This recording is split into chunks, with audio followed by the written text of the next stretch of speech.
प्यारे बच्चों नमस्कार। आपकी जितु भैया फिर से आप सबका स्वागत करते हैं आपके अपने इस चैनल लर्न एंड शेयर पे। हम बात कर रहे हैं क्लास 12th फिजिक्स के बारे में। चैप्टर चल रहा है चैप्टर नंबर 9th, किरण प्रकाशिकी एवं प्रकाशिक यंत्र यानी ray optics and optical instrument, और ये उसका 5th पार्ट है। अभी तक 4th पार्ट में चैप्टर में हमने बहुत प्रोग्रेस कर ली है। हमने परावर्तन वाला पार्ट खत्म कर लिया है, हमने अपवर्तन वाला पार्ट स्टार्ट करा था। उस अपवर्तन वाले पार्ट के अंदर हमने स्नेल का रूल देख लिया, उसके बाद अपने अपवर्तनांक भी समझ लिया, उसके बाद अपन TIR यानी पूर्णांतरिक परावर्तन पे भी चले गए, और लास्ट क्लास में अपन ने किसी भी स्फेरिकल सरफेस से यानी किसी गोलीय पृष्ठ से भी परावर्तन को सीख लिया। तो बच्चों उसके बाद हमारा एक टॉपिक और बच रहा था उसके अंदर, वो था हमारे पास लेंस मेकर फॉर्मूला, जो कहीं कहीं जगह लेंस निर्माता सूत्र के नाम से भी लिखा होता है, वो हमें पढ़ना था। बट उससे पहले मुझे कुछ ऐसा अंदर से फीलिंग आई कि यार ना, इन बच्चों ने 10th क्लास में लेंस तो पढ़ लिया है, बट मुझे पूरा यकीन है कि आप में से कई बच्चे लेंस वाला टॉपिक भूल चुके होंगे। तो इस वाले लेसन के अंदर हम सबसे पहले लेंस वाला जो पार्ट है उसको पहले कवर करेंगे। लेंस क्या होता है, उसमें कौन कौन सी चीजें इंक्लूडेड हैं, पढ़ रखा तुमने। जैसे ऑप्टिकल सेंटर जिसको अपन बोलते हैं, प्रकाशिक केंद्र वो आप लोगों ने पढ़ा हुआ है, लेकिन वो हम एक बार वापस देखेंगे क्या होता है। दो फोकस होते हैं, कैसे आए, कहां से आए, वो सारी चीजें एक बार आज के डिस्कशन में देखेंगे। फिर अपन अपने लेंस मेकर फॉर्मूले पे जाएंगे। ठीक है बच्चों, तो आज का ये हमारा पूरा प्रोग्राम है। तो मैं आपको आज का बता देता हूं कि आज की हमारी क्लास का गोल क्या है। तो ये हमारी आज की क्लास का गोल, सबसे पहले लेंस समझेंगे कि लेंस क्या चीज होती है। उसके बाद लेंस मेकर फॉर्मूला बनाएंगे जो कि काफी इंपॉर्टेंट है from exam point of view. 101% her exam में पूछा जाता है। यहाँ तो ये फॉर्मूला पूछेगा, या तो फिर वो गोलीय सतह से जो अपन ने अपवर्तन सीखा था लास्ट क्लास में वो पूछते हैं। दोनों में से एक डेरिवेशन फिक्स है, हर एग्जाम में आता है। और लास्ट में बच्चों हम लेंस का सूत्र निकालेंगे। जैसे अपन ने निकाला था हमारे दर्पण का सूत्र, वैसे लेंस का सूत्र निकालेंगे। 1/f = 1/v - 1/u। ठीक है, फिर उसमें वो आवर्धन वगैरह देखेंगे जो आप लोगों ने शायद पढ़ा होगा सबने, v/u जो होता है। तो ये सारे आज का हमारा प्लान है। कोशिश करेंगे कि इस प्लान पे थोड़ा अमल करें, और आज ये जो पार्ट हैं सारे के सारे वो हमारे इस लेसन के अंदर खत्म करें। ठीक है, चलो तो स्टार्ट करते हैं सबसे पहले लेंस के साथ। तो देखो बच्चों, लेंस क्या चीज होती है, अगर मैं डेफिनेशन के पॉइंट ऑफ व्यू से बताऊं तो देखो लेंस क्या है, एक ऐसा पारदर्शी माध्यम है। अभी देखो दर्पण में क्या होता था, एक तरफ से सिल्वर कोटिंग होती थी जिसको अपन पॉलिशिंग बोलते थे, और दूसरा वाला जो सतह था वो क्या होता था, परावर्तक सतह की तरह बिहेव करता था। मतलब एक तरफ आपने पॉलिश कर दी, वो ओपेक हो गया, मतलब वो अपारदर्शी हो गया, वहां से लाइट पास नहीं होगी। तो जो दूसरा वाला सतह है जिसमें आप देखते हो अपनी रोज उठ करके सुबह कि भाई हम कैसे दिख रहे हैं, बाल वाल ठीक लग रहे हैं नहीं लग रहे हैं वगैरह वगैरह, तो वो जो है आपका परावर्तक सतह था। लेकिन जब हम अपवर्तन के बारे में बात करते हैं तो क्योंकि प्रकाश उसमें से गुजर सकता है तो वो एक पारदर्शी माध्यम होगा। तो यहां पर भी हमने लिखा है कि एक ऐसा समांगी, अब समांगी मतलब जो हर जगह से एक जैसा हो। ठीक है, जैसे हम जो भी लेंस बना रहे हैं, अगर कांच से बना रहे हैं या किसी और मटेरियल से बना रहे हैं, तो हर जगह से कैसा होना चाहिए, यूनिफॉर्म होना चाहिए, एक जैसा होना चाहिए। ऐसे नहीं कहीं से तो घनत्व अलग है, कहीं से घनत्व अलग है। ठीक है, तो एक समांगी पारदर्शी माध्यम होता है जिसमें दो वक्र पृष्ठें हो सकती है, या फिर एक वक्र पृष्ठ होगी और एक समतल पृष्ठ होगी। तो मतलब एक ऐसा पारदर्शी माध्यम जिसमें कम से कम एक वक्र पृष्ठ हो, उसको अपन क्या बोलते हैं, लेंस बोलते हैं। ये लेंस की डेफिनेशन होती है। समांगी का मतलब आई गेस सबको क्लियर हो गया होगा। और पारदर्शी क्यों यूज करा, क्योंकि अपन अपवर्तन कर रहे हैं। ठीक है, तो इसके बेसिस पे बच्चों बहुत सारे अलग अलग तरीके के लेंसेस होते हैं। हमें मेजरली दो ही पढ़ने हैं। एक होता है हमारा उत्तल। अब उत्तल के अंदर भी बहुत सारे टाइप आ जाते हैं, और एक होता है अवतल। अवतल में भी बहुत सारे टाइप आ जाते हैं। उसमें से स्पेशली जो हमें पढ़ना है वो पढ़ना है उत्तलोत्तल, है ना, और अवतल अवतल, है ना, ऐसा कुछ नाम है जिसको अपन इंग्लिश के अंदर बाय कॉन्वेक्स और बाय कॉन्केव लेंसेज बोलते हैं। ठीक है, उसके बारे में भी डिटेल में देखेंगे। तो देखिए, अब एक गोलीय पृष्ठ जिसके बारे में आपको बोल रहा था, तो ये जो एक वक्र पृष्ठ के बारे में बात थी, ये वक्र पृष्ठ गोलीय हो सकती है, बेलनाकार हो सकती है, और परवलयाकार भी हो सकती है। तो जैसे मैंने आपको बोला, एक पार्ट कर्व्ड होना चाहिए, वक्रित होना चाहिए। तो वक्रित, बेलनाकार, गोलाकार या फिर आपका परवलयाकार हो सकता है। बट हम किसके बारे में सिर्फ फोकस करेंगे, वो करेंगे सिर्फ गोलीय के बारे में। हमें ना तो बेलनाकार से कोई मतलब है, ना परवलयाकार से, इस क्लास की लेवल तक तो। ठीक है, और लिखा देखो, अधिकांशतः पृष्ठ जो कैसी होती है, गोलीय होती है। अब जैसा मैंने आपको बोला, लेंस मेजरली दो तरीके के होते हैं। पहला जो हमारा लेंस है जिसको अपन बोलते हैं हमारा उत्तल लेंस, जो कि बीच में से मोटा होता है और किनारों से कैसा होता है बच्चों, पतला होता है। कुछ इस तरीके का लेंस होता है। ठीक है, तो जो लेंस हमारे बीच में से मोटे होते हैं और किनारों से पतले होते हैं उसको अपन क्या बोलते हैं बच्चों, उत्तल लेंस। अब देखो मैं आप लोगों के लिए लेकर भी आया हूं, मैं तो नहीं लेकर आया हूं, आपके सर जो है आपके राहुल सर वही लेकर आए हैं। तो देखो इस पे लिखा है डबल कॉन्वेक्स लेंस जो है, डबल कॉन्वेक्स जैसे मैंने आपको बोला, इसकी दोनों सतही कैसी होगी हमारे पास, उत्तल। तो वो अपन देखने वाले। तो देखो मैंने इसके अंदर निकाला इसमें से, और इस पर 15 सेंटीमीटर इसकी फोकल लेंथ लिखी है, मतलब इसकी फोकस दूरी 15 सेंटीमीटर है। बहुत ही गंदा हो रहा है, इसको थोड़ा साफ कर लेते अपन। और अगर आपको फीलिंग आए थोड़ी सी तो दिखा देते हैं मैं आपको कैसी दिखती है। ये देखो कुछ इस तरीके का है, स्क्रैचेस भी थोड़े आ गए हैं। देखो कुछ इस तरीके का लेंस है, पारदर्शी आपको दिख रहा होगा, ठीक है। और देखो ये बीच में से थोड़ा सा मोटा है और किनारों से काफी पतला है, ठीक है। तो ये हमारा हो गया कौन सा लेंस, उत्तल लेंस। और यहाँ पे जो उत्तल लेंस है ये जैसा अवतल दर्पण का केस था ना कि वो एक बिंदु पे प्रकाश की किरणों को क्या कर रहा था, फोकस कर रहा था, तो ये भी क्या करता है, प्रकाश की किरणों को एक बिंदु पर फोकस करता है। तो जो अवतल वाला केस दर्पण में था वो उत्तल वाला केस किस में होता, हमारे लेंसेज के केस में। तो बच्चों इसके अंदर जब प्रकाश की किरणें अनंत से आती हैं तो मुख्य फोकस पर आके मिल जाती हैं, ठीक है। इसलिए इसका नाम बच्चों अभिसारी लेंस है, क्योंकि ये प्रकाश की किरणों को एक बिंदु पर क्या करता है, फोकस करता है, ठीक है। ये लाइट रेस को एक पॉइंट पे फोकस करता है, इसलिए इसका नाम है अभिसारी लेंस। इंग्लिश में इसको बोलते हैं बच्चों कन्वर्जिंग लेंस, क्योंकि लाइट रेस को एक पॉइंट पे फोकस कर रहा है, प्रकाश किरणों को एक बिंदु पे मिला रहा है। बनता कैसे बच्चों, बहुत आसान है। हमने क्या करे, दो गोले लिए हैं, यहाँ पर दो स्फेयर लिए हैं। गोले बोले हैं, वृत्त नहीं, मतलब जैसे वो पूरा बॉल होती है ना, वैसे पूरी मान लो कांच की बॉल बना रखी है, अंदर भी कांच बाहर भी कांच। और हमने क्या करा, इस तरीके की दो कांच की बॉलों को इस तरीके से इंटरसेक्ट करवा दिया। अब जब इंटरसेक्ट कराया तो बीच में से आपको कुछ ऐसा कुछ मिला। तो ये जो मिला है ये एक्चुअली क्या आपके पास, ये आपके पास है कॉन्वेक्स लेंस, यानी जिसको अपन बोलते हैं उत्तल लेंस। क्योंकि आपको दिख रहा है यहाँ पे दो गोले हैं, तो दो गोले होंगे तो उनके दो हमारे पास क्या होंगे, उसके दो वक्रता त्रिज्याएं भी होंगी और उसके दो मुख्य फोकस भी होंगे। तो एक लेंस में दो वक्रताएं त्रिज्या होती है बच्चों, और दो ही हमारे पास मुख्य फोकस होते हैं। तो यहां पर देखो मान लो ये पहले वाला हमारे पास हो गया R1, तो यहां पे एक हमारे पास थोड़ा आगे ज्यादा बन गया, इसको करेक्ट कर देते हैं अपन।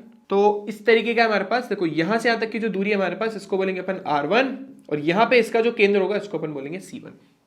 ऐसे ही यहां पर ये वाली जो दूरी है बच्चों इसको बोलेंगे R2, और ये हमारा जो केंद्र है इसको अपन बोलेंगे C2, ठीक है। आप एक्सचेंज कर सकते हो, कोई फर्क नहीं पड़ता।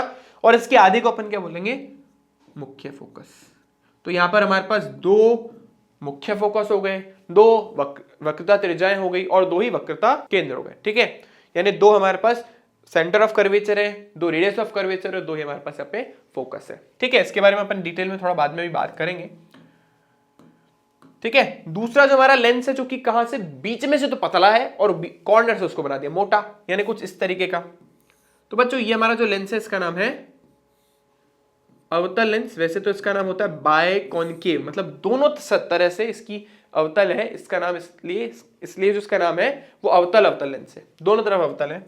तो ये जो है बीच में से तो पतला होता है और किनारों से कैसा होता है, मोटा होता है। ये देखो यहाँ पे लिखा है डबल कॉन्केव, ठीक है। यानी हमारा दोनों तरफ से कैसा, ये हमारे दोनों तरफ से कैसा, ये अवतल, ठीक है। अब ये साइड से देखो किनारों से बहुत मोटा है, अगर आप देख पाओ तो किनारों से बहुत मोटा है और यहां से बीच में से पतला है, ठीक है। तो ये लेंस जो है हमारे पास ये कौन सा है, ये हमारे पास कॉनकेव यानी अवतल।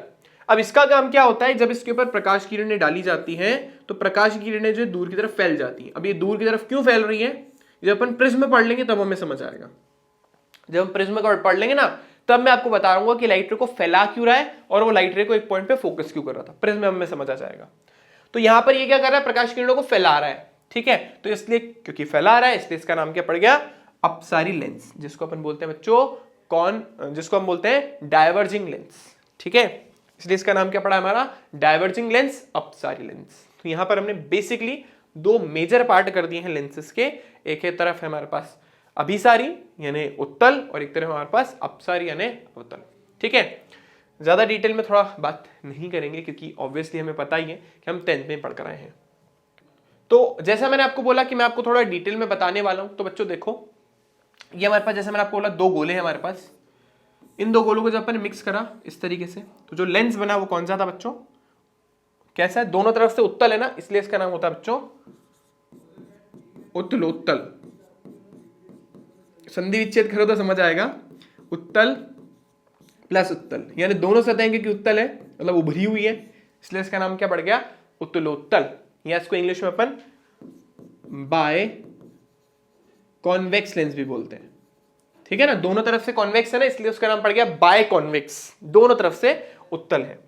ठीक है, तो यहां पर जैसा मैंने आपको भी बताया कि हमारे पास कितने, दो, तो अच्छा हमेशा जितनी भी दूरियां मापी जाती है उस हमारे लेंस के सेंटर से अपन मेजर करते हैं, और उस सेंटर का नाम बच्चों यहाँ पे पोल नहीं है, इस बार ध्रुव नहीं है, इस बार इसका नाम है ऑप्टिकल सेंटर, यानी प्रकाशिक केंद्र। तो प्रकाशिक केंद्र से ये जो, वैसे तो यहां से पूरी ये होनी चाहिए लेंथ, ये होना चाहिए R1 है ना, ये C होना चाहिए, बट हम ऐसा मान के चलते कि हम जो लेंसेज यूज करें बहुत पतले हैं, तो हम इस वाली दूरी को बच्चों नेग्लेक्ट कर देते हैं, ये जो दिख रही है ना आपको एक्स्ट्रा, इसको नेग्लेक्ट कर देते हैं। तो हम जितनी भी दूरियां लेंगे बच्चों ध्यान रखेंगे वो कहां से लेंगे अपन, हमेशा O से। ठीक है, ऑल्दो लेनी थोड़ी आगे से चाहिए, बट हम मान के चल रहे हैं कि लेंस बहुत पतला है, इसलिए इस वाली दूरी को अपन नेग्लेक्ट कर देंगे। मैंने तो मोटा बनाया है पर होता रियलिटी में पतला है। ठीक है, तो ये वाली जो हमारी दूरी है बच्चों ये हो गया हमारे पास, चलो इसको R2 बोल देते हैं, इसको R1, क्योंकि सारी बुक्स में ही लिखा होता है। तो ये हमारे पास हो गया C2, ये हो गया हमारे पास C1। तो ऑब्वियसली बात है यहाँ पर हमारे पास एक फोकस यहाँ होगा और एक फोकस यहाँ होगा। ठीक है, तो सब चीजें हो गई हमारे पास यहाँ पे डबल डबल डबल। और ये जो आपको रेखा यहाँ से पास होती हुई दिख रही है, जैसे वहां पे भी इसका नाम मुख्य फोकस था, तो यहाँ पर भी इसका नाम मुख्य फोकस ही है। ठीक है, ओके, ये हमारा पहला लेंस हो गया बच्चों। ये कौन सा लेंस है हमारे पास, उत्तलोत्तल, दोनों तरफ से उत्तल है। हम जब पढ़ेंगे तो इसको उत्तल ही बोलेंगे, घबराने की जरूरत नहीं है, हम इसको उत्तल ही बोलने वाले हैं, कुछ अलग नहीं बोलने वाले हैं। ठीक है, ओके, अब अगर मैं इन दोनों के दोनों जो गोले हैं, इन दोनों गोलों को दूर दूर रखूं इस तरीके से, और बीच में कांच भर दूं, है ना, बीच में अपन ने क्या भर दिया बच्चों, इस तरीके से कांच भर दिया। तो जब बीच में से कांच भरा तो देखो एक आपको लेंस बनता हुआ दिख रहा होगा, जिसके दोनों सतहें कैसी है, अवतल है। तो इसका नाम पड़ गया बच्चों अवतल। अवतल देखो दोनों तरफ से अवतल है ना, ये अवतल भी है, ये भी अवतल है, और ये भी हमारे पास कहती है अवतल। ठीक है, तो इसका नाम हो गया अब, इसको अपन अवतल अवतल ही बोले तो बेटर है। तो इसका इंग्लिश में नाम होता है बाय कॉनकेव, जैसे मैंने आपको बताया था पैकेट पे ये लिखा हुआ था बाय कॉनकेव, दोनों तरफ से कॉनकेव ही है। तो वही सेम चीज यहाँ पे बच्चों एक ऑप्टिकल सेंटर यानी प्रकाशिक केंद्र होगा। यहां से इसकी दूरी बच्चों हमारे पास हो गई R2 बोला है इसको, तो अपन ने तो R2 बोल देते हैं, इसको बोला अपन ने C2 और इसका आधा F2। ऐसे यहां पे हो जाएगा बच्चों C2, ये दूरी R2 और इसका आधा हो गया हमारे पास F2। ठीक है, तो आई होप ये बात सबको क्लियर हो गई होगी। अब कुछ लेंसेज अलग तरीके के भी होते हैं, जैसे कि ये हैं। अब देखो इसमें एक तरफ तो समतल है और एक तरफ से अवतल है, तो इसका नाम हो जाएगा बच्चों समतल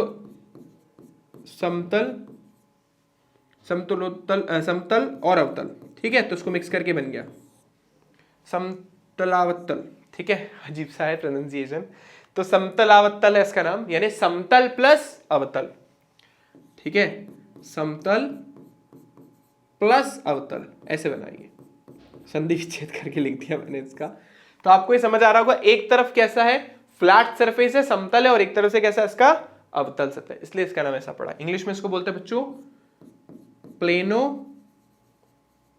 कॉनकेव। ठीक है ना, एक तरफ से प्लेन और एक तरफ से कॉनकेव, इसलिए इसका नाम पड़ गया प्लेनो कॉनकेव। इसी तरीके से देखो और भी लेंसेज होते हैं, जैसे ये वाला लेंस हुआ। अब देखो ये डी जैसा जो आपको दिख रहा है, इसमें एक सतह तो समतल है और दूसरी सतह उत्तल है, तो इसका नाम हो जाएगा बच्चों समतलोत्तल। समतलोत्तल, देखो ज्यादा संधि विच्छेद तो मुझे आता नहीं है, पर नाम इसका ये होगा समतल प्लस उत्तल। इंग्लिश में इसको बोलते हैं बच्चों प्लेनो, तो आएगा ही, प्लेन तो है ही, तो प्लेनो और कॉन्वेक्स, इसका नाम हो गया प्लेनो कॉन्वेक्स। ऐसे ही अगर दोनों सतहें आपको ऐसी दिखे, ये भी ऐसी है, मान लो एक ऐसी एक ऐसी है। अब एक ऐसी हमारे को कैसे दिख रही है, एक तरफ आपको दिख रहा है अवतल और दूसरी तरफ आपको दिख रहा है उत्तल, तो इसका नाम हो जाएगा अवतलोत्तल। एक तरफ से अवतल है और एक तरफ से उत्तल तो अवतल उत्तल, ठीक है।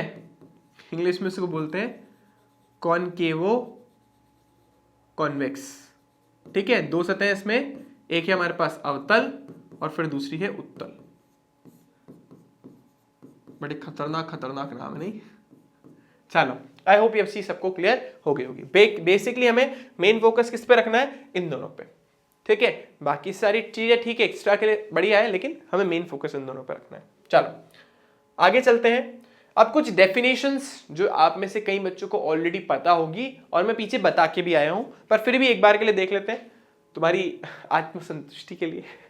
तो सबसे पहला बच्चों हमारा प्रिंसिपल एक्सिस, जिसको अपन मुख्य अक्ष बोलते हैं। तो सिंपल है, हमारे कहां से पास होगा ये, जो गोलीय तल है, मतलब जो हमारी कर्व सरफेस है, उनके वक्रता केंद्रों से गुजरने वाली रेखा है, ठीक है, या उनके वक्रता केंद्रों को मिलाने वाली रेखा, एक ही बात है। तो एक काल्पनिक रेखा है जो कि वक्रता केंद्रों से होकर के गुजरती है, उसको अपन क्या बोलते हैं, मुख्य अक्ष। जैसे कि हम हमेशा से बनाते ही हैं, ये बना रहे हैं या ये बना रहे हैं, ये दोनों क्या है, मुख्य अक्ष है, जिसको प्रिंसिपल एक्सिस बोलते हैं। प्रकाश केंद्र, हमारे लेंस का जो सेंटर वाला पार्ट है, जैसे मिरर के अंदर क्या था, दर्पण में क्या था, ध्रुव, पोल, तो यहां पे क्या हो जाएगा, प्रकाशिक केंद्र यानी ऑप्टिकल सेंटर, जिसको किससे रिप्रेजेंट करते हैं, ओ से। इसकी भी वही प्रॉपर्टी जो उसकी थी, अगर प्रकाश की किरण को आप ऑप्टिकल सेंटर से यानी प्रकाशिक केंद्र से पास कराओगे तो बिना किसी विचलन के सीधी गुजरेगी, वो ध्यान रखिएगा। देखो जैसे ये है, तो अगर आपने लाइट रे को ऐसे डाला है, जो जनरली हम हमेशा डालते ही हैं, तो वो हमेशा सीधी पास होगी, कहीं पर भी पास नहीं होगी, वो बिल्कुल सीधी पास होगी बच्चों। तो ये कुछ इस तरीके से, ठीक है। इसी तरीके से देखिए आगे, इसको हम हटा देते हैं, फोकस। तो फोकस आपको पता है। अब बात ऐसी है कि जब मैं फोकस को डिफाइन करता हूं तो दोनों के लिए अलग अलग है। यहां पर अगर मैं उत्तल के लिए डिफाइन कर रहा हूं तो कुछ और होगा, अवतल के लिए डिफाइन कर रहा हूं तो कुछ और होगा। जैसे मैं आपको बता चुका हूं कि इसमें क्योंकि दो उत्तल है, हमारे दो मुख्य फोकस है, ये भी हमारे पास F1 है और ये हमारे पास F2 है, और इसके अंदर सेम चीज, ये हमारे पास F1 है और ये हमारे पास F2 है, ये हमारे पास O हो गया, ये भी हमारे पास O हो गया बच्चों। तो जब प्रकाश किरण मुख्य अक्ष के समांतर हो, जब प्रकाश किरण मुख्य अक्ष के समांतर हो तो लेंस से अपवर्तन के पश्चात उत्तल के केस में F1 पे मिलती है, इसको अपन प्रथम फोकस बोलते हैं। उत्तल के केस में इसको अपन बोलते हैं बच्चों प्रथम फोकस, फर्स्ट प्रिंसिपल फोकस, ठीक है। और अगर मैं अवतल के बारे में बात करूं, जब प्रकाश किरणें आप इस पे डालोगे, क्योंकि अपसारी लेंस है यानी प्रकाश किरणों को फैला देता है, तो फैला दोगे आप लोग, और जब फैलाने के बाद पीछे किसी बिंदु पर आप मिलाओगे तो एक बिंदु पर आपको मिलेगी, और जो बिंदु आपका है वो इस बार कौन सा होगा, द्वितीय फोकस। तो प्रकाश की किरणें लेंस से अपवर्तन के पश्चात जिस बिंदु पर मिलती हैं वो प्रथम फोकस, और जहां मिलती हुई प्रतीत होती हैं अवतल के केस में वो द्वितीय फोकस। तो केस में दो फोकस हैं, ठीक है। आई होप ये बात सबको क्लियर हो गई होगी। चलिए, फोकस दूरी सिंपल है, किसी भी फोकस की ओ से यानी ऑप्टिकल सेंटर से, प्रकाशिक केंद्र से जो दूरी है उसको अपन क्या बोलेंगे, फोकस दूरी। जैसे इस वाले केस में ये है हमारे पास F1 और ये हमारे पास क्या है, F2। सारी दूरियां में लेनी कहां से, O से, जैसे P से लेते थे यहाँ पे O से लेंगे। इसके बाद बच्चों फोकस तल, ये एक नया कॉन्सेप्ट है, वहां मैंने आपको नहीं पढ़ाया था, इसके लिए सो सॉरी, लेकिन वहां पे भी था और यहां पर भी है। होता क्या है, जब प्रकाश की किरणें मुख्य अक्ष के समानांतर नहीं होती है, जब वो मुख्य अक्ष के समांतर नहीं होगी लेकिन मिलेगी तो मुख्य फोकस पर ही, ठीक है, लेकिन वो क्या मिलती है, प्रकाशिक हमारा जो मुख्य अक्ष है ना उस पर नहीं मिलती। समझाता हूं कैसे। जैसे मान लो ये लेंस है, तो प्रकाश किरणें आ तो अनंत से रही है, एक दूसरे के समांतर भी है, कोई प्रॉब्लम नहीं है उस चीज में, लेकिन इस बार क्या है, बस वो मुख्य अक्ष के समांतर नहीं है। मतलब लाइट कुछ इस तरीके से बेंड होके आ रही है, इस तरीके से कुछ, समझिएगा। देखो O से पास करा है तो कोई टेंशन नहीं है, इसका तो कोई लेना देना नहीं है। और दूसरी प्रकाश किरण भी इसके समांतर ही, मतलब कहां से आ रही है, अनंत से, लेकिन वो मुख्य अक्ष के समांतर नहीं है, तो ये तो बेंड होगी। बेंड होने के बाद उसको कहां मिलना चाहिए, इसको मिलना चाहिए O F पर, ठीक है, मिलेगा भी F पर, कोई प्रॉब्लम वाली बात नहीं है। पर ये F पर मिल तो रहा है लेकिन मुख्य अक्ष पर नहीं मिल रहा है, ये मुख्य अक्ष के नीचे कहीं मिल रहा है। तो हम क्या करते हैं, मुख्य अक्ष के मतलब मुख्य फोकस पर, इस मुख्य अक्ष के लंबवत, मुख्य फोकस पर मुख्य अक्ष के लंबवत एक तल बना देते हैं, कौन सा कलर ले हम, ये वाला ले लेते हैं। तो इस तरीके से अपन एक तल की कल्पना कर सकते हैं बच्चों, एक प्लेन को विजुअलाइज कर सकते हैं। ये वाला जो ये प्लेन जो है बच्चों, ध्यान रखना, ये प्लेन ऐसे है, मतलब अगर ये हमारा मुख्य अक्ष है तो मुख्य अक्ष पे जो मुख्य फोकस होगा वहां से एक प्लेन पास कर रहा है, ठीक है ना। वो चाहे लाइट रे यहां मिले, चाहे यहां मिले, चाहे यहां मिले, चाहे यहां मिले, इस प्लेन पे कहीं पे मिल सकती है, तल पे कहीं पे भी मिल सकती है, इसलिए इसका नाम क्या पड़ गया, फोकस तल, ठीक है ना, जिसको अपन बोलते हैं फोकल प्लेन। तो आई होप ये बात सबको क्लियर हो गई होगी। ये 3D प्लेन हमने ऐसे बनाया है ना, और मुख्य अक्ष इसमें से पास होके जा रहा है, और मुख्य फोकस उस मुख्य अक्ष पर है यहां पर, और उस पे से अपन एक प्लेन को गुजार दिया। तो प्रकाश किरणें जब अनंत पर, जब वस्तु अनंत पर रखी हो और मुख्य अक्ष समांतर ना हो, तो भी वो हमारे फोकल प्लेन पे ही कहीं मिलेगी, ठीक है। आई होप ये बात सबको क्लियर हो गई होगी। तो यहां तक बच्चों हमने सारी कहानी पढ़ ली है। इसके जो केसेस है कि जब वस्तु को अनंत पर रखते हैं तो जो हमारी जो प्रतिबिंब होता है वो मुख्य फोकस पर मिलता है, ये सारे केसेस हम नहीं पढ़ रहे हैं क्योंकि 12th क्लास में ये सब चीजें नहीं पढ़ाई जाती, क्योंकि आप 10 से सीख कर आए हो। पर फिर भी जैसा मैंने आपको हमारा जो दर्पण वाला टॉपिक था उसमें पढ़ाया था, तो मैं आपको उसका थोड़ा सा कोरिलेट करके बता देता हूं। वहां पे जो सारे केसेस अवतल के लिए थे, अवतल दर्पण के लिए, वो यहां पे किसके लिए होंगे, उत्तल लेंस के लिए। जैसे मतलब वस्तु को अनंत पर रखोगे तो कहां मिलेगी, मुख्य फोकस पर। सी से परे रखोगे तो कहां मिलेगी, सी और एफ के बीच में। फिर सी पे रखोगे तो कहां बनेगी, सी पे ही बनेगी। फिर अगर मैं एफ और सी के बीच में रखूंगा तो कहां बनेगी, सी से परे। सारे केसेस एक दूसरे के उल्टे होते हैं। एफ पर रखी तो अनंत पर बनी, अनंत पर रखी एफ पर बनी, सी और एफ और सी के बीच में रखी तो एफ और सी से परे बन जाएगी। अगर एफ और सी से के बीच में रखिए तो कहां बन जाएगी, सी से परे, और सी से परे रखिए तो एफ और बी के बीच में बन जाएगी। सब एक दूसरे के उल्टे, ठीक है। सी पर रखा तो सी पर ही बन जाएगी, इंटर कन्वर्ट होते रहते हैं। बस एक लास्ट केस वहां पे जो होता था एफ और पी के बीच में था, यहाँ पे एफ और ओ के बीच में रखा है तो हमारे लेंस के आगे बनेगी। इस बार उसमें दर्पण के अंदर बनती थी, यहाँ पे लेंस के बाहर बनेगी। पर एग्जाम पे इसके ऊपर कोई भी क्वेश्चन पूछे नहीं जाते, ठीक है। आई होप ये बात सबको क्लियर हो गई होगी। चलो तो बच्चों अपन चलते हैं अपन नेक्स्ट टॉपिक पे, जो हमारा इंपॉर्टेंट टॉपिक है। इसका नाम क्या बच्चों, लेंस मेकर सूत्र, यानी लेंस निर्माता का सूत्र, या जैसे हम बोलते हैं पतले लेंस द्वारा अपवर्तन। यहाँ पे ध्यान रखना, हम जो लेंस ले रहे हैं वो काफी पतला है, यानी काफी थिन है, बहुत पतला है। तो बच्चों देखो हमारे पास इस तरीके का एक लेंस है, पतला सा लेंस, और उसमें से हमने क्या गुजार दी है, वही जो हमेशा से गुजारते हैं, एक मुख्य अक्ष। यहां पर जो हमें मिलेगा बच्चों, मिलेगा O यानी ऑप्टिकल सेंटर, ठीक है।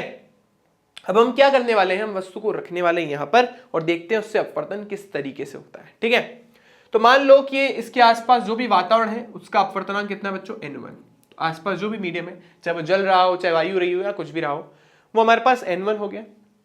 और जिस पदार्थ का ही बना है बच्चों उसका अपवर्तनांक हो गया n2। तो n1 क्या है बच्चों, n1 है हमारे पास इस पूरे के पूरे जो भी इसके आसपास का वातावरण है उसका अपवर्तनांक, और n2 क्या है, इस लेंस का अपवर्तनांक जिससे बना हुआ है। तो मान लो अगर वस्तु यहां पर रखी है O, ध्यान से सुनिएगा, तो अब इसका नाम चेंज करना पड़ेगा क्योंकि इसको भी हमने O बोल दिया। चलो इसको O' बोल देते हैं ना, O' यहां पर वस्तु रखी हुई है, यहां पर क्या रखा है, वस्तु रखी है। तो प्रकाश की किरणें इससे निकलती हैं, और ये हमारा देखो, ये हमारे पास क्या है बच्चों, ये हमारा लेंस का हमने बीच में से लाइन दो ड्रॉ कर दी ताकि दो अलग अलग पार्ट बन जाए। अब ध्यान से देखेंगे, एक तरफ से एक कर्व्ड है और दूसरी तरफ से दूसरी कर्व्ड है। तो अभी वस्तु कहां रखी है, अभी वस्तु रखी बच्चों हमारे विरल माध्यम में, और प्रकाश जाना कहां जाता है, सघन माध्यम में। तो इस तरीके से प्रकाश चला गया। अब जब प्रकाश जा रहा है सघन से विरल की तरफ तो वो अभिलंब की तरफ झुकेगा, लेकिन सर अभिलंब कहां है, तो पहले अभिलंब बनाना पड़ेगा। तो अभिलंब कैसे बनेगा बच्चों, थोड़ा सा फोकस करें तो ये कर्व सरफेस है। अब जो फर्स्ट वाला केस है उसको याद करिए, मान लीजिए पीछे कुछ भी नहीं है कि कर्व सरफेस इस तरीके से वक्रित है, कौन सा, उत्तल। तो मुझे क्या चाहिए होगा, मुझे मुख्य इसका अभिलंब चाहिए होगा, और अभिलंब हमेशा कहां से पास होता है बच्चों, एफ सी से। तो इस वाले के लिए अभिलंब पास हो जाएगा इसके सी से, तो ये रहा इसका सी। मान लो ये हमारे पास क्या है, C1, ठीक है। तो ये हो गया हमारे पास आपतन कोण यानी एंगल आई। तो हमें पता है जब प्रकाश की किरणें विरल माध्यम से सघन माध्यम में जाती है तो अभिलंब की तरफ झुकती है, तो ये भी अभिलंब की तरफ झुकेगी। बोले वो झुकूंगी, झुकाओ भाई इसको, तो झुक गई अभिलंब की तरफ, ठीक है।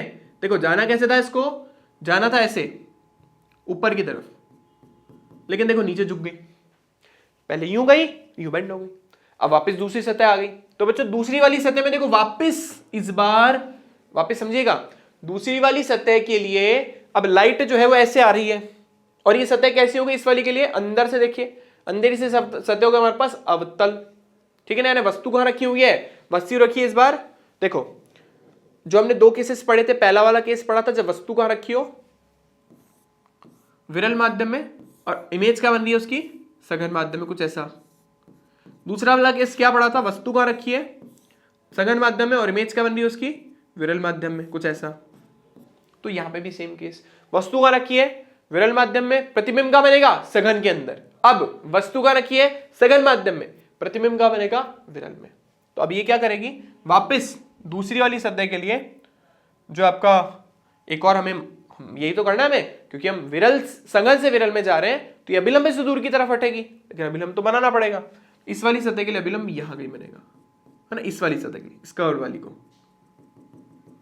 ठीक है। आई होप ये बात सबको समझ आ गई होगी इतनी। तो ये कहां की तरफ बेंड होगी, देखो इस बार ये हमारे पास कौन है, ये वाला। तो हम क्या बोल रहे हैं, तो अभिलंब से दूर की तरफ हटनी चाहिए, तो अभिलंब से दूर की तरफ हटते हटते ही कुछ इस तरीके से प्रतिबिंब बना देगी, ठीक है। बनाना कहां पे था, इसको जाना यहां पर था, इसको यहां कहीं जाना था, लेकिन चली आ गई, तो अंतिम प्रतिबिंब हमें यहां मिला। अगर ये दूसरी वाली सतह नहीं होती तो अंतिम प्रतिबिंब कहां बनता बच्चों, इस बिंदु पर, इसको हम बोलेंगे I डैश, इसको हम बोलेंगे C2। अब हम क्या करने वाले, इसके दो टुकड़े करने वाले बच्चों, है ना, पीछे वाले उस पर वापस आते हैं एक दूसरे पेज पर और समझते हैं इसको। सबसे पहले वस्तु कहां रखी हुई थी, वस्तु रखी थी हमारी यहां पर, जिसको मैंने बोला था बच्चों O डैश, और इसको बोला था हमने O। तो अभी देखो हुआ क्या, प्रकाश किरण ऐसे गई बच्चों, ठीक है ना, ये लेंस का आधा पार्ट मैंने तोड़ दिया पूरा, मान लेते पूरा अंदर कांच ही कांच, कांच ही कांच, कांच ही कांच है, ठीक है ना। तो हमने सिर्फ फर्स्ट वाली सरफेस के बारे में बात कर रहे हैं। तो हमने बोला अभिलंब बनाना पड़ेगा, अभिलंब हमने ऐसे बनाया था, जिसको हमने नाम क्या दिया बच्चों, C1। ये देखो पीछे ये रहा, कहां गया, हाँ ये रहा। तो हम सिर्फ इस वाली सतह को 2 मिनट के लिए भूल जाओ, O डैश से प्रकाश किरण मिली, ये हमारा C1 इसका अभिलंब। तो देखो, तो अब जो प्रकाश है उसको कहां की तरफ, हमारे अभिलंब की तरफ झुकना है, तो ये हमारा हो गया एंगल I, है ना, आपतन कोण। तो इसको क्योंकि अभिलंब की तरफ झुकना है, तो अभिलंब की तरफ कुछ इस तरीके से झुक जाएगी, और हमारे अकॉर्डिंग अंतिम प्रतिबिंब हमें कहां प्राप्त होता है, I डैश पर। किस पर प्राप्त होता है, I डैश पर। अगर दूसरी सतह नहीं होती, प्रकाश किरण ऐसे जाती और सीधी नीचे मिल जाती नीचे, और हमें अंतिम प्रतिबिंब का मिलता I डैश पे, ठीक है। तो इसको हमने यहाँ पे ये प्रिडिक्ट करने की कोशिश करी है। तो बच्चों एक चीज हमें यहाँ पे समझनी है, कुछ चीज जैसे कि हमारे वस्तु की O से दूरी हमारे पास U है, पहला जो हमारा वक्रता केंद्र है उसकी O से दूरी R1 है, दूसरे वाले वक्रता केंद्र की जो C2 है इससे दूरी हमारे पास कितनी है, हमारे पास हो गया R2, O की C2 से दूरी। अंतिम प्रतिबिंब जहां बन रहा है उसकी O से दूरी कितनी है बच्चों, V, ये वाली, ये V। और I डैश की, यानी जो पहले वाली सतह ने जहां अंतिम प्रतिबिंब बनाया था, वो उसकी दूरी हमारी O से कितनी है, V डैश। तो देखो ये सारे 5 पैरामीटर हमारे पास आ गए, जिसमें से हमें जो नहीं पता मैं बता देता हूं, हमें V डैश नहीं पता, हमें ये पता है वस्तु कहां रखी है, हमें ये पता है प्रतिबिंब कहां बन रहा है, हमें ये भी पता है R1 और R2 की वैल्यू क्या है, हमें ये भी पता है कि N1 और N2 की वैल्यू क्या है। क्या नहीं पता, वो है ये V डैश, जो कि बीच में कहीं बनी, हमें नहीं पता, कहीं बनी होगी बीच में, हमें मतलब भी नहीं है। बट हम क्योंकि इस लेंस को 2 टुकड़ों में अलग अलग तोड़ के कर रहे हैं, एक टुकड़ा ऐसा है बच्चों, ये पहला टुकड़ा है, और एक टुकड़ा ऐसा है। फर्स्ट वाले टुकड़े के लिए वस्तु रखी है विरल माध्यम में, प्रतिबिंब बन रहा है सघन माध्यम में। दूसरे वाले के लिए वस्तु रखी है सघन माध्यम में, प्रतिबिंब बन रहा है विरल माध्यम में। तो पहला वाला जब अपन बात करेंगे फर्स्ट वाले पार्ट के बारे में, तो वही सूत्र लगाएंगे जो पहले पढ़ा था, N2 upon V minus N1 upon U is equals to N2 minus N1 upon R। ये कब लगता है, R1, R लेंगे इसको। ये कब लगता है, जब वस्तु कहां पर रखी हो, जब वस्तु रखी हो विरल माध्यम में, और प्रतिबिंब कहां बने, सघन में। विरल में कौन है, वस्तु, और सघन में कौन है, उसका प्रतिबिंब। यानी फर्स्ट वाला केस हमारे लिए फर्स्ट वाला केस। जबकि अगर विरल माध्यम में, तो बच्चों उसकी प्रतिबिंब बनता है उल्टा, मतलब वस्तु को आप उधर रख दिया, तो विरल माध्यम में तो प्रतिबिंब बनता है और सघन माध्यम में वस्तु रखी होती है। तो उस केस में मैंने आपको बोला था N1 को सिर्फ N2 से रिप्लेस करना है, फॉर्मूला वापस याद नहीं करना। जहां N2 दिख रहा है वहां N1 लिख दो, जहां N1 दिख रहा है वहां N2 लिख दो। तो हमारे पास कुछ इस तरीके का फॉर्मूला बन गया। तो ये दो फॉर्मूले अपन यहाँ पे यूज करने वाले हैं, एक ये वाला और एक ये वाला, क्योंकि फर्स्ट वाले केस में वस्तु रखी है विरल में, प्रतिबिंब बन रहा है सघन में। सेकंड वाले केस में वस्तु रखी है सघन में, प्रतिबिंब बन रहा है विरल में। समझना बहुत जरूरी है, थोड़ा सा कॉम्प्लिकेटेड है समझना, लेकिन आ गया तो मजा आ जाएगा आपको। तो ये फर्स्ट वाला केस है जो थोड़ा सा आसान था कंपैरेटिवली। तो यहां पर देखो ये वाली बच्चों जो दूरी है हमारे पास वो है u, ये वाली जो दूरी है वो हमारे पास है r1, और इस वाली दूरी को बच्चों हमने बोला था v डैश, जो हमें नहीं पता। तो अगर मैं फॉर्मूला यूज करूं जो था n2 upon v minus n1 upon u is equal to n2 minus n1 upon r। I hope अब तक तो फॉर्मूला सबको रट गया होगा। तो n2 के साथ बच्चों कौन आएगा नीचे, v, ये रहा v, ठीक है। और v की जगह हम क्या लेंगे यहाँ पे v डैश, क्योंकि हमारे पहली वाली सतह के लिए अंतिम प्रतिबिंब कहां बना है v डैश पे, तो यहाँ पे लेंगे v डैश। आई होप यहां तक सबको आ गया होगा। तो माइनस आता है n1 अपॉन u, n1 और u तो u ही है हमारे पास यहाँ पे, तो कोई टेंशन वाली बात नहीं है, ठीक है। तो यहां पे हम लिखेंगे u, तो n2 upon v dash minus n1 upon u is equals to n2 minus n1 upon, इसके लिए r की जगह हम क्या लेंगे r1, क्योंकि इसके लिए अभिलंब कहां से निकल रहा है r1 से। तो ये हमारा पहला समीकरण आ गया, ठीक है। दूसरे वाले केस के अंदर अब ध्यान से सुनिएगा, दूसरे वाले केस के अंदर हमें ऐसा लग रहा है कि लाइट रेज यहां से कहीं से आ रही है, थोड़ा ऊपर बना देते हैं इसको। दूसरी वाली सतह के लिए हमें क्या फीलिंग आ रही है कि लाइट रेज तो यहां से कहीं से आ रही है। देखिए पीछे वापस देखो, दूसरी वाली सतह को लग रहा है लाइट रेज तो मिलने यहां से आ रही है, यानी दूसरी वाली सतह के लिए वस्तु कहां पे रखी हुई बच्चों, दूसरी वाली सतह के लिए वस्तु रखी है कहां पर, आई डैश पर। दूसरी वाली वस्तु के लिए वस्तु कहां रखी है, आई डैश पर। ध्यान से सुनिएगा, दूसरी वाली वस्तु को लग रहा है कि लाइट यहां से आ रही है, जबकि लाइट भाई लाइट पीछे से कहीं से थोड़ा ना आ रही है भाई, यहां पे कहीं प्रतिबिंब बना होगा उसका। अगर मैं मान के चलूं कि बनता, तो ये किसकी तरह बिहेव करता, बिंब की तरह, यानी वस्तु की तरह। यानी दूसरी वाली सतह के लिए बिंब का रखा हुआ है या वस्तु का रखी है आई डैश पर। अब क्योंकि प्रकाश सघन से विरल में जा रहा है, अभी सघन हो गया, ये n2 हो गया और ये n1 हो गया। पहले वाले केस में ये n1 था, ये n2 था। तो अब क्योंकि वो सघन से विरल में जा रहा है तो वो अभिलंब से दूर की तरफ हटेगा, लेकिन उसके लिए अभिलंब चाहिए होगा। तो यहां पर अभिलंब हम बना देते हैं कुछ इस तरीके का, जिसको हमने पीछे क्या बोला बच्चों, C2। तो देखो ये वाला कौन बनना हमारे पास, आपतन कोण। तो जो भी अपवर्तन कोण बनेगा वो क्या बनेगा, इससे बड़ा बनेगा। तो ये क्या करेगी, वस्तु जो है इमेज जो है कुछ उस तरीके से बना देगी, कुछ इस तरीके से। ये देखो कौन बढ़ गया पहले से, ये रहा हमारे पास R बढ़ गया, ठीक है। तो ये बन गया हमारा अंतिम प्रतिबिंब I। बस यहां पे समझने वाली बात ये है बच्चों कि जब आप प्रतिबिंब की दूरी लोगे तो V होगी, क्योंकि अंतिम प्रतिबिंब हमारा यहीं पे बना है। लेकिन जब हम बच्चों बात करेंगे किसके बारे में, बिंब के बारे में, वस्तु के बारे में, तो उस केस में हमें दूरी कितनी लेनी है, V डैश, क्योंकि इसके ऐसा लग रहा है कि वस्तु कहां रखी है, V डैश पर। हमने ऊपर कौन सा फॉर्मूला यूज करा था, साइड में लिख देता हूं, मैंने ऊपर वाले केस में फॉर्मूला यूज करा था n2 अपॉन v, वैसे पहले लिखा है मैंने n1 upon u is equals to n2 minus n1 upon r। इस वाले केस के लिए जो v है उसकी जगह कितना आ जाएगा v डैश, और u की जगह कितना आ जाएगा u, फर्स्ट वाले केस में, केस नंबर 1। जबकि दूसरे केस में, इस वाले केस में हम फॉर्मूला यूज करेंगे n1 upon v minus n2 upon u is equals to n1 minus n2 upon r, मतलब चेंज कर दिया बस दोनों को। हाँ, इसमें r की जगह हमने क्या यूज करा, r1। जबकि इस वाले केस में बच्चों हमारे पास v, अंतिम प्रतिबिंब तो v पर ही बन रहा है, यानी v तो v की जगह आएगा। v की जगह क्या आएगा बच्चों, v ही आएगा। u की जगह कितना आएगा, वस्तु कहां रखी है, v डैश पर, तो हम यहां पर वस्तु रखेंगे v डैश पर। उसके बाद r की जगह बच्चों यहां पे क्या यूज करेंगे, r2, ठीक है। सारी वैल्यू को डाल दो इस फॉर्मूले में, आपका आंसर आ जाएगा। क्या है हमारे पास, n1 अपॉन v की जगह कितना आ गया, v आया, माइनस n2 अपॉन u की जगह कितना आ गया, v डैश, बराबर n1 minus n2 upon r2। ये समीकरण नंबर 2। तो बच्चों ये दो समीकरण बनाना थोड़ा सा टेढ़ा काम है, बट बन जाती है आराम से। बस इसके बाद तो आधी डेरिवेशन आप समझ लो हो गई आपकी। डायग्राम एग्जाम में आपको तीनों ही बनाने हैं, 1, 2 और पीछे जो एक कंबाइंड डायग्राम बनाया था, तीनों एग्जाम में आपको डायग्राम बनाने हैं, लिखना इस तरीके से ही है। ठीक है, आई होप ये बात तो सबको क्लियर हो गई होगी। अब क्योंकि जैसे मैंने आपको बोला मुझे v डैश नहीं पता, मुझे v पता है, मुझे u पता है, n1 पता है, n2 पता है, r1 भी पता है, r2 भी पता है, v डैश नहीं पता बस। तो हमें v डैश को हटाना है। अब हटाएं कैसे भाई? देखो इस वाले समीकरण में आ रहा है हमारे पास n2 अपॉन v डैश, इस वाले में हमारे पास आ रहा है n2 upon v dash with negative sign. तो इसको हटाने के लिए ऐसे काम करता हूं, दोनों समीकरण को जोड़ देता हूं। तो मैं एक काम कर रहा हूं, नेक्स्ट पेज पे दोनों समीकरण को जोड़ रहा हूं। तो समीकरण 1 + 2 ऐसा करते देखो क्या होगा।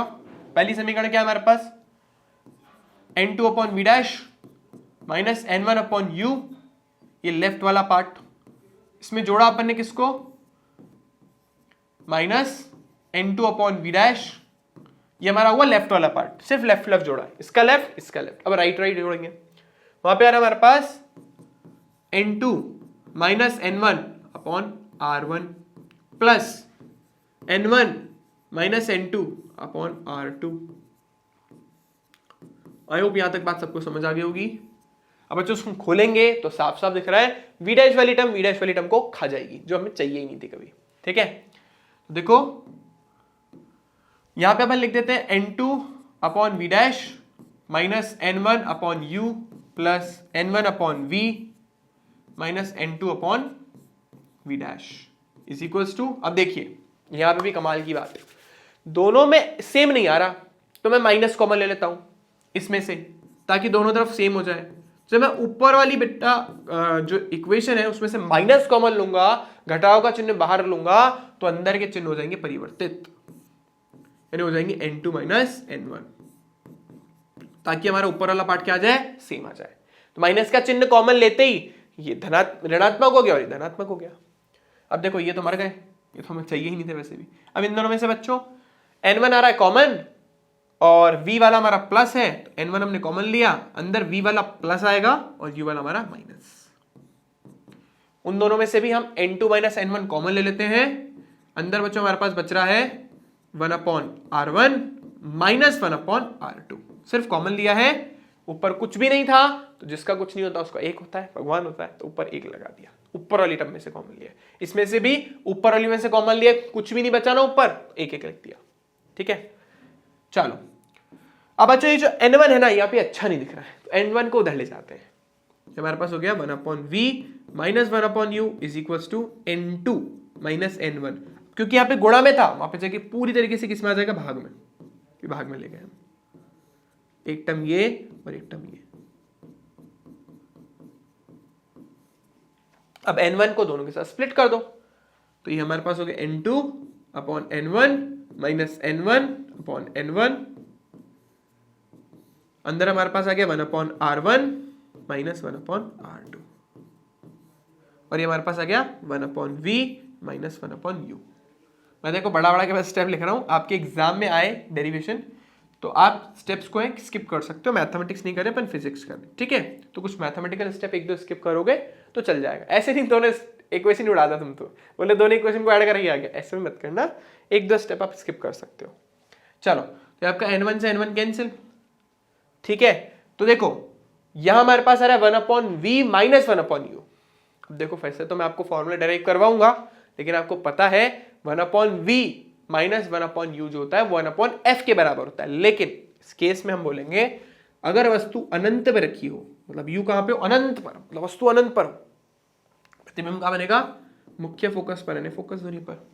तो इस अकॉर्डिंग हमारी रिलेशन बन गया इसका यूज करने पे, या आप हमारा जो लेंस का सूत्र है उसका भी यूज कर सकते हो।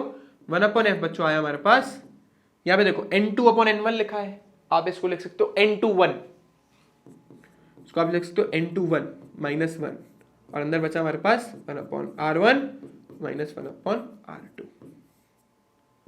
तो बच्चों ये बहुत आसान सा एक डेरिवेशन हमारे सामने आ गया, रिजल्ट पे हमारे को मिल गया। इसी को हम बोलते हैं लेंस मेकर सूत्र, लेंस मेकर सूत्र। ठीक है, कई जगह ऐसा भी लिखा होता है लेंस निर्माता सूत्र, सबकी हिंदी कर देंगे ये तो, है ना, तो कई जगह ये भी लिखा होता है। तो कहीं बुक में लिखा हो तो घबरा मत जाना कि ये कौन सा निर्माता आ गया, ठीक है। इसी का दूसरा नाम लेंस निर्माता सूत्र भी है, ठीक है। तो एग्जाम में पतले लेंस से अपवर्तन आ जाए, लेंस निर्माता सूत्र आ जाए, लेंस मेकर फॉर्मूला आ जाए, कुछ भी आ जाए, आपको डेरिवेशन में यही करके आना है, ठीक है। आई होप यहां तक बच्चों को क्लियर हो गया होगा। तो बच्चों यहां पे हमारा ये वाला टॉपिक होता है खत्म।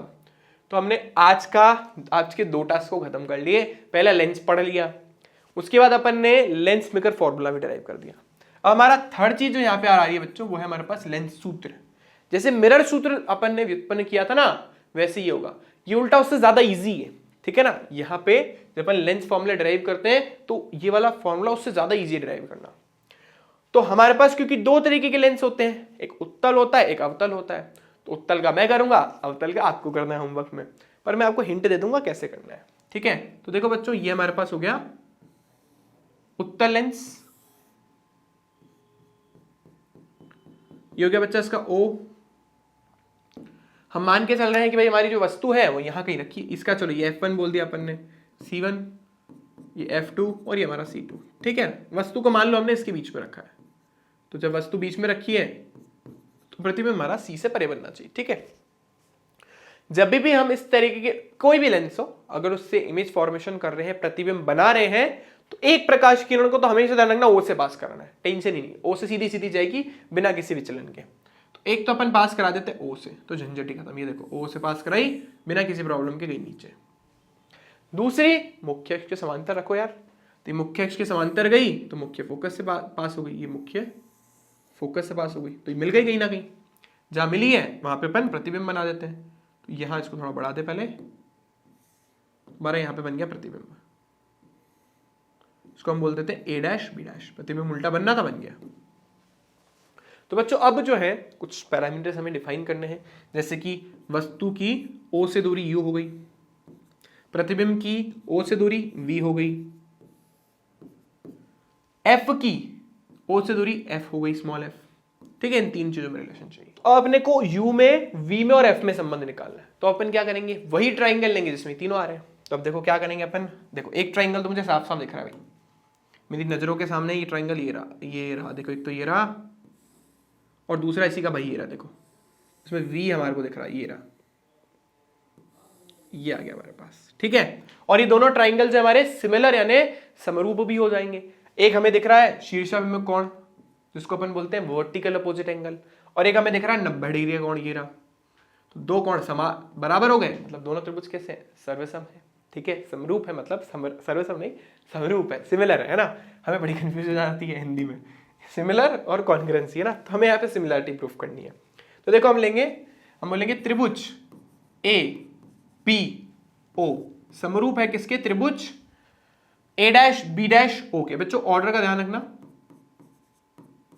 समरूपता हो चाहे सर्वांग समता हो, ऑर्डर मैटर करता है, क्योंकि दोनों त्रिभुज एक दूसरे के समरूप हैं। हम बोलेंगे A/B A'/B' is equals to, यहां पे आएगा AO, यहां पे आएगा बच्चों हमारे पास A'O। तो ये हमारा हो गया पहला समीकरण, ठीक है। ये हमारा फर्स्ट इक्वेशन आ गया। इसमें दिख रहा है हमें U मिल जाएगा, V मिल जाएगा। अब चाहिए F कहां से लाएं, तो बच्चों ये रहा F, ठीक है ना। इफ वाले में हमको F दिख रहा है, पर इसकी जो है समरूपता किससे प्रूफ करें वो भी हमें दिख रहा है इसके साथ। बस देख लो ना वर्टिकल अपोजिट कौन है इसका, तो हम ले सकते हैं ग्रीन कलर ले लेते हैं। तो देखो एक तो त्रिभुज ये वाला लेंगे हम, जिसमें इस पॉइंट को मान लो M बोल दिया, और एक त्रिभुज ये वाला लेंगे हम, ये रहा देखो। तो ये हमारे पास हो गया, अगर ये और ये सेम है क्योंकि वो शीर्षाभिमुख कोण है, तो वही दोनों क्या हो गए, समरूप हो गए। समरूपता से देखो करते हैं इसको, तो त्रिभुज हो गया हमारे पास, नाम दे दो इसको, क्या नाम दे इसको, OMF2। समरूप है किसके, A', B' और किसके, F2 के, ठीक है। तो वही बराबर होने चाहिए ना भुजाओं का अनुपात। तो हमारे पास एक हो गया हमारे पास MO, या चलो उसको OM ही लिख देते हैं ताकि ऊपर नीचे सेम दिखे। तो ये हमारे पास हो गया OM, नीचे से स्टार्ट करें ना, बेस से ऊपर की तरफ बढ़ रहे हैं। ऊपर उधर क्या लिखेंगे, A', B', वो किसके बराबर है बच्चों, OF2 बराबर हो गया एक और A', F2। अब पर प्रॉब्लम है कि इन समीकरणों की तुलना नहीं हो सकती, क्योंकि लेफ्ट वाला पार्ट इक्वल ही नहीं है। ए डैश बी डैश तो आ रहा है, ए बी नहीं आ रहा है, तो क्या करें भाई, साफ दिख रहा है एम ओ की वैल्यू ए बी के इक्वल है। यहाँ पे हम लिखेंगे हमारे एम ओ की वैल्यू किसके इक्वल है, ए बी के। तो ये हमारे पास हो गया ए बी के, ठीक है ना, चुकी स्माइली। तो हमारे पास हो गया A B upon A dash B dash equal O F two upon A dash F two. ये हमारा हो गया समीकरण नंबर 2। क्योंकि हमें 2 समीकरण मिल रहे हैं, तुलना कर सकते हैं। हम लिखेंगे समीकरण 1 व 2 की तुलना करने पर,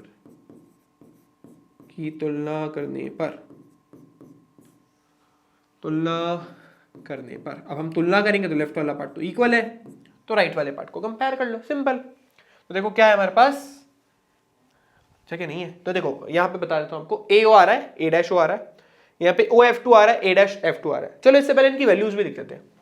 देखो ए ओ लेफ्ट की तरफ माइनस, तो माइनस का यू।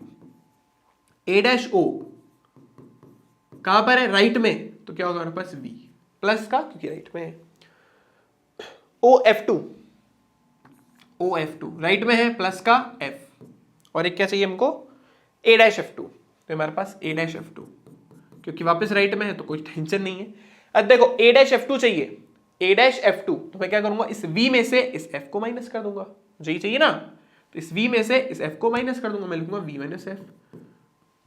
नेगेटिव पॉजिटिव की टेंशन है ही नहीं अपने को। चलो समीकरण 1 और 2 की तुलना करने पर हमें क्या मिला, A O upon A dash O, A O upon A dash O equals to, यहां पे हमारे पास आ गया बच्चों O F two upon A dash F two, value A O की वैल्यू हो गई हमारे पास माइनस यू, ये था v, ये था हमारे पास f, और ये था हमारे पास v माइनस एफ। ठीक है, पीछे जो हमने मैं आपको बताया वही लिखा है। ये करा बच्चों क्रॉस, ये हो गया माइनस का u का गुणा v माइनस एफ के साथ, v f का गुणा आपस में हो गया। अब गुणा कर दो अंदर, तो u को v से करा तो माइनस का u भी आ ही रहा है, फिर minus minus plus u f is equal to v f। अब क्या करेंगे, क्योंकि वैसा फॉर्मूला तो नहीं दिख रहा जैसा होता है, तो दोनों तरफ अपन u v f से डिवाइड कर देंगे, जैसा उस दर्पण सूत्र में भी करते थे। u v f से दोनों ओर भाग देने पर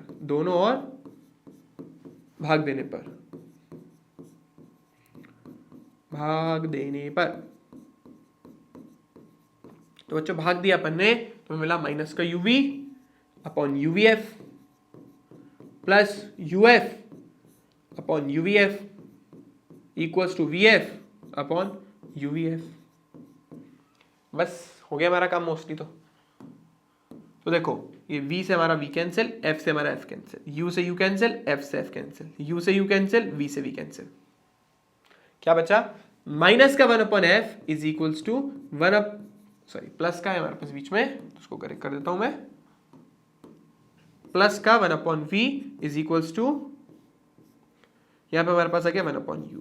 ठीक है, थोड़ा सा रीअरेंज करना और कुछ भी नहीं, u वाली को इधर और v वाली को उधर ले आओ, क्योंकि जनरल फॉर्मूला तो हमने ऐसे ही लर्न कर रखा है। तो ये हो गया 1 अपॉन v, यहाँ पे जाके हो गया माइनस, और ये वहां पे जाके हो गया प्लस। तो हमारे पास जो भी लेंस का सूत्र है वो डिराइव हो गया, हमारे पास लेंस का सूत्र आ गया। ठीक है, आई होप ये बात सबको क्लियर हो गई होगी, आसान सा था। अब आपका एक होमवर्क से पहले अपन आवर्धन पढ़ लेते, फिर आपको होमवर्क देंगे। ठीक है, चलो। तो आवर्धन के अंदर देखो ये रहा रिलेशन, ये चाहिए अपने को, हमें तो वैसे भी इसी से मतलब होता है। तो बच्चों सब जानते ही हो, पहले मैं आपको बता चुका हूं आवर्धन क्या होता है, कि हमारा प्रतिबिंब वस्तु से कितना बड़ा बना है, जिसको अपन बोलते हैं बच्चों मैग्निफिकेशन। तो इसका मतलब क्या है, हमारा प्रतिबिंब वस्तु से कितना बड़ा बना है, यानी प्रतिबिंब का आकार या प्रतिबिंब की ऊंचाई अपॉन वस्तु की ऊंचाई।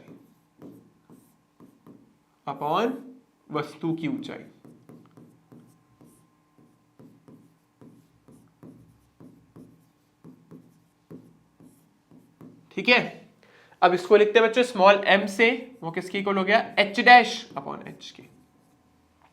और हमें पता है, हम पीछे जाते थोड़ा सा वापस, हाँ जी ये रहा, अरे कहाँ गया, ये तो ज्यादा आ गया, अब पीछे आ गया, हाँ ये रहा। तो ए बी क्या बच्चों हमारा एच, ए डैश बी डैश माइनस का एच डैश, क्यों, क्योंकि उल्टा है। और ए हो गया हमारे पास माइनस का यू, और ए डैश हो गया हमारे पास वी। ठीक है, देख लो आप ये वैल्यूज लिखिए, चाहिए तो मैं लिख देता हूं। ए बी हमारा क्या है एच, और ए डैश बी डैश उल्टा बन रहा है इसलिए माइनस का एच डैश, मतलब प्रतिबिंब की ऊंचाई। तो देखो यहां से हमें इसका रिजल्ट तो मिला, कैंसिल हो गया, पर हमें तो एच डैश अपॉन एच चाहिए, तो दोनों तरफ व्युत्क्रम ले लेते हैं। एच डैश अपॉन एच किसके इक्वल हो गया, वी अपॉन यू के। यहां यही होता है हमारा मैग्निफिकेशन जो अपन पीछे लिखने वाले हैं। ठीक है, तो क्या हमारे पास v अपॉन यू के। सारे केसेस वही है जैसे पहले पढ़ा था। अगर हम कैसा आ रहा है हमारे पास धनात्मक पॉजिटिव, मतलब प्रतिबिंब कैसा बना है उल्टा एवं वास्तविक। जो पहले वाले केसेस से सारे वही है बच्चों, प्रतिबिंब कैसा बनेगा उल्टा एवं वास्तविक। ठीक है, m अगर ऋणात्मक आ रहा है प्रतिबिंब कैसा बनेगा सीधा और आभासी। ठीक है ना, आभासी मतलब इमेजिनरी, वर्चुअल। ठीक है, ऐसे अगर m जो है वो एक से बड़ा है तो इसका मतलब क्या है, जो पहले वाले केसेस थे कुछ भी अलग नहीं है कि प्रतिबिंब जो है वस्तु से बड़ा बनेगा। m जो है एक से छोटा है, प्रतिबिंब वस्तु से छोटा बनेगा। अगर बराबर है तो मतलब प्रतिबिंब और वस्तु की ऊंचाई क्या बच्चों सेम, प्रतिबिंब और वस्तु की ऊंचाई क्या है सेम। तो एच डैश किसके इक्वल हो गया एच के। ये सारे केसेस मैंने आपको बता दिए। ये जनरली किसके केस में, तो जनरली हमेशा नहीं, उत्तल लेंस, जैसे वहां पे अवतल के केस में था, यहाँ पे उत्तल लेंस के केस में होगा। जनरली हमेशा नहीं, और ये जनरल, और ये तो हमेशा अवतल में होता ही है। ठीक है ना, क्योंकि एक केस में उत्तल में सीधा प्रतिबिंब भी बनता है। ठीक है, तो बच्चों ये सारी कहानी थी जो अभी तक अपने लेंस फॉर्मूला वार्मूला सब हमने खत्म कर लिया। ठीक है, तो इस लेसन के लिए तो इतना ही है जो मैंने आपको पढ़ा दिया। अब आपके होमवर्क की बारी है। तो बच्चों आपका जो होमवर्क है वो मैं आपको दे देता हूं। जैसा मैंने आपको बोला, आपको हमारा लेंस सूत्री व्युत्पन्न करना है, लेकिन इस बार आपको यूज करना है कॉनकेव यानी अवतल लेंस।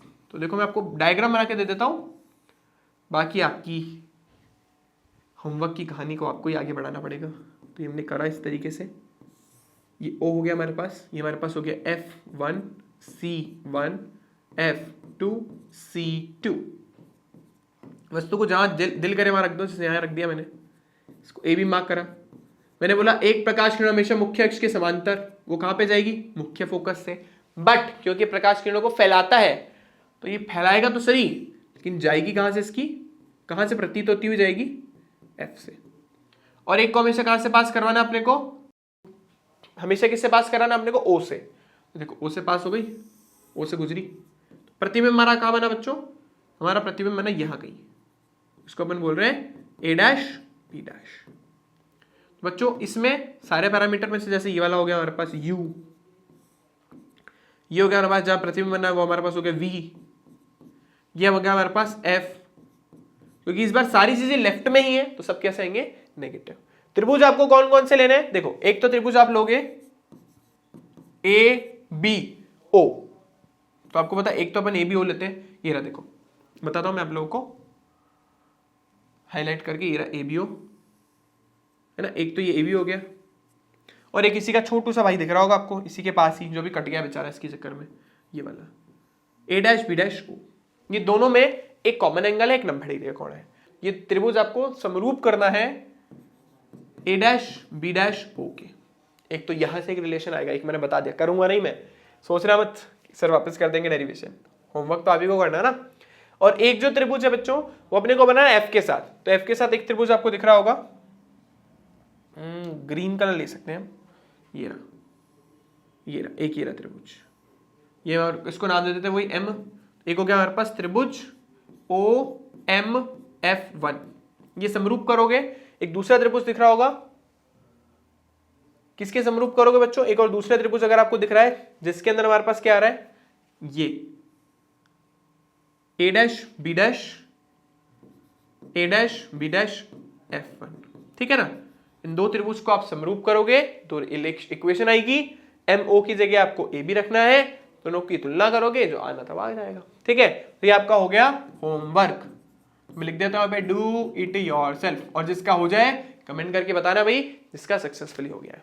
ठीक है, चलो तो बच्चों आज की क्लास के लिए इतना ही। आप लोगों से मिलते हैं नेक्स्ट क्लास में, तब तक के लिए वीडियो देखते रहें। वीडियो अच्छा लग रहा है तो लाइक करें, शेयर करें, चैनल सब्सक्राइब नहीं करा तो सब्सक्राइब करिए, और ज्यादा से ज्यादा जितने भी फ्रेंड्स हैं यार उनको शेयर कर दोगे तो मतलब हमारा काम भी हो जाएगा, आपका भी, कि भाई ज्यादा से ज्यादा बच्चों तक एजुकेशन पहुंच जाएगी। और कोई भी आपको प्रॉब्लम आए आप कमेंट बॉक्स में कमेंट कर सकते हैं। चलिए मिलते हैं आप लोगों से नेक्स्ट क्लास में। इस क्लास के लिए थैंक यू, बाय बाय।